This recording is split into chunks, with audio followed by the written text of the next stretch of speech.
அண்மைச் செய்தி. நெல்லையில் ஆணவ கொலை செய்யப்பட்ட கவினின் செல்போன் சிபிசிஐடி காவல்துறையினரிடம் ஒப்படைக்கப்பட்டிருக்கிறது.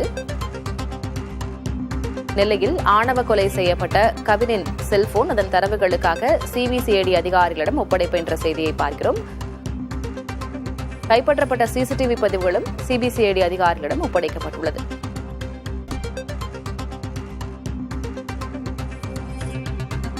கூடுதல் விவரங்களை வழங்குவதற்காக செய்தியாளர் ராஜீவ் கிருஷ்ணா இணைந்திருக்கிறார். ராஜீவ் கிருஷ்ணா, என்ன விவரம்?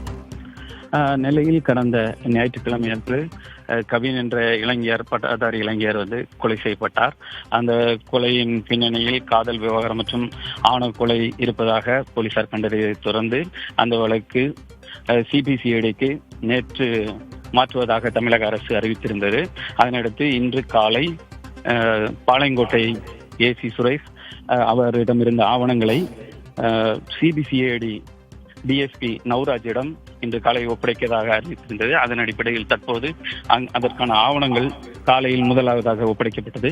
தொடர்ந்து வழக்கில் தொடர்புடைய கொலையாளி பயன்படுத்திய பைக் மற்றும் கொலைக்குள்ளான கவினுடைய செல்போன், கொலையாளி பயன்படுத்திய செல்போன் உள்ளிட்ட அனைத்து ஆவணங்களையும் பாளையங்கோட்டை காவல் நிலையத்திலிருந்து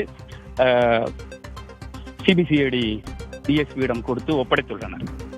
விவரங்களுக்கு நன்றி ராஜீவ்.